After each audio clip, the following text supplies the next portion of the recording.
Pengantar manajemen dari Bu Ika Purwanti. Baik, perkenalkan nama saya Nia Putri Daryanti. Saya dari semester 2 S1 Manajemen. Di sini saya akan mempresentasikan fungsi perencanaan dan pengambilan keputusan. Untuk yang pertama, kita akan bahas pengertian perencanaan.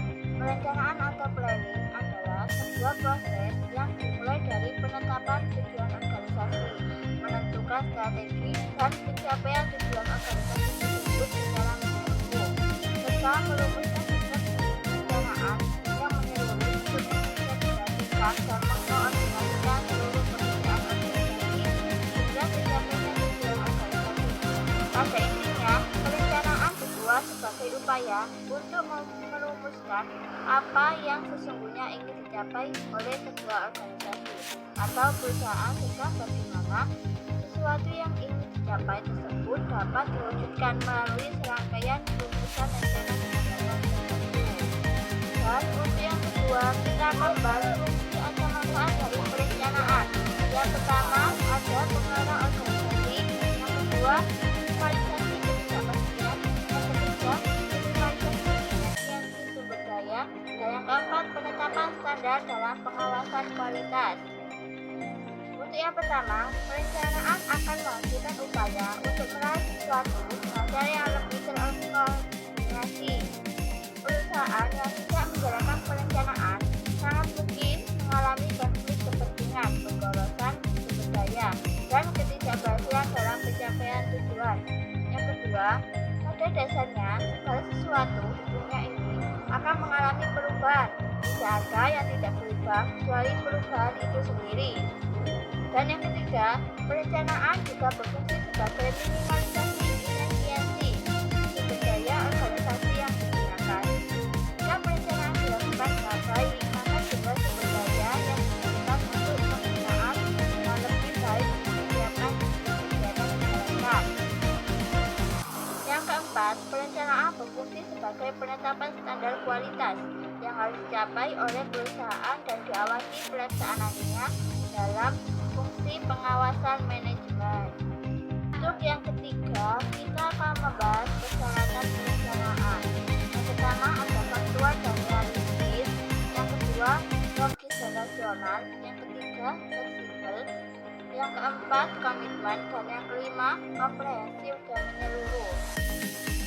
Untuk yang pertama, faktual dan realistis, artinya apa yang dirumuskan oleh perusahaan sesuai dengan fakta dan wajar untuk dicapai dalam kondisi tertentu yang dihadapi perusahaan.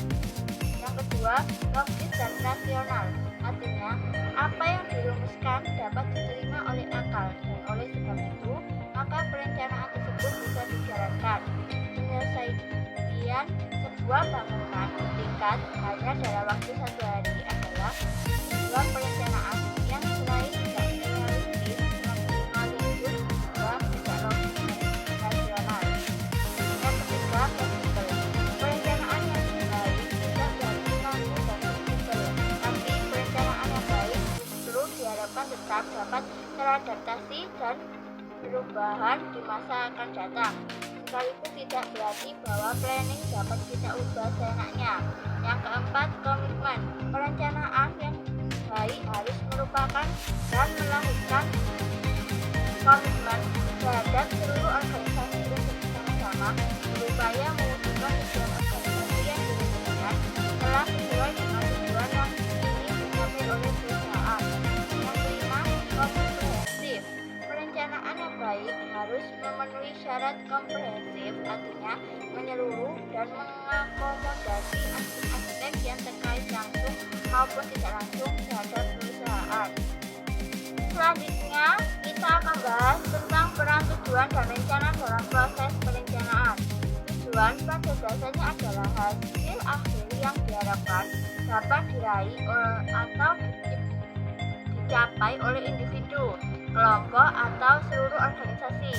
Rencana adalah segala bentuk konsep dan dokumentasi yang menggambarkan bagaimana tujuan akan dicapai dan bagaimana sumber daya perusahaan akan dialokasikan.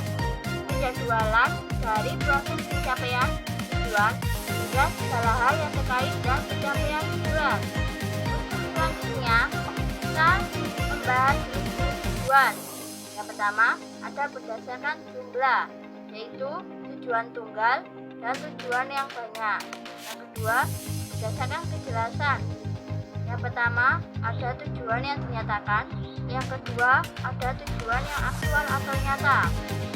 Dan yang ketiga, berdasarkan kekuasaan dan waktu pencapaian, yaitu ada tujuan strategis, ada tujuan taktis, dan ada tujuan operasional. Untuk selanjutnya, kita akan bahas pendekatan dalam penetapan tujuan. Yang pertama, pendekatan tradisional. Yang kedua, pendekatan manajemen berdasarkan sasaran. Yang pertama, kita membahas pendekatan tradisional. Dalam penetapan tujuan menjelaskan bahwa perumusan dan penetapan tujuan dilakukan oleh manajer tingkat puncak, top level of management. Untuk kemudian tujuan itu diturunkan lagi menjadi tujuan bagi manajer tingkat bawahnya secara spesifik.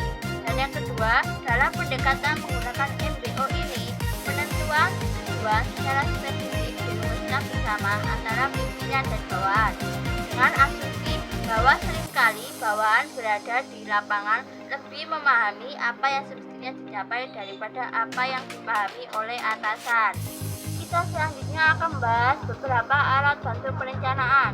Yang pertama ada bagan arus, yang kedua ada bagan gen, yang ketiga jaringan board, dan yang keempat lain-lain. Untuk yang pertama tentang perencanaan dengan bagan arus adalah model grafis yang menunjukkan model sistem yang menggambarkan kejadian yang begitu membingungkan dan keputusan iya atau tidak. Yang kedua, penjadwalan melalui bagan Gantt adalah salah satu bagian penting dalam perencanaan. Salah satu bentuk perkembangan dari Gantt chart adalah berkesinambungan dapat dijadwalkan sehingga para pelaksana kegiatan lebih mudah mengikuti perkembangan di setiap pekerjaan yang dilakukan.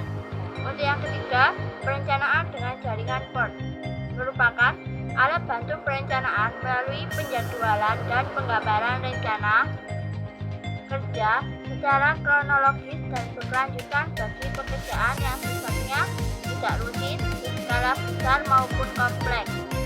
Selanjutnya kita membahas lingkungan dan pengambilan keputusan. Yang pertama, keputusan pada saat keadaan yang pasti. Yang kedua, keputusan pada saat keadaan yang tidak pasti. Yang ketiga, keputusan pada keadaan mengandung resiko.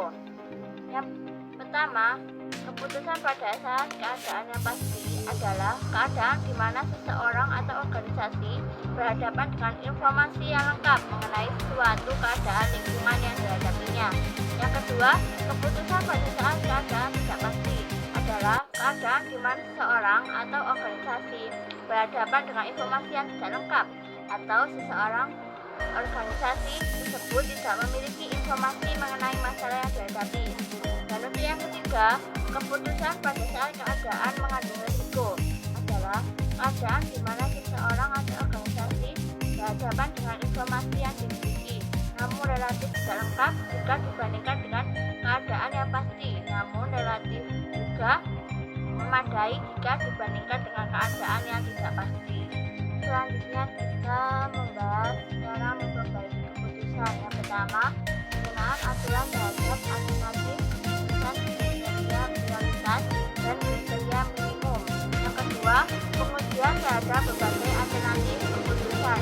Yang ketiga, pengambilan keputusan secara berkelompok, teknik ide, teknik kelompok nominal, dan teknik Delphi, dan juga lain-lain. Mungkin itu saja yang dapat saya jelaskan. Jika ada salah kata, saya mohon maaf.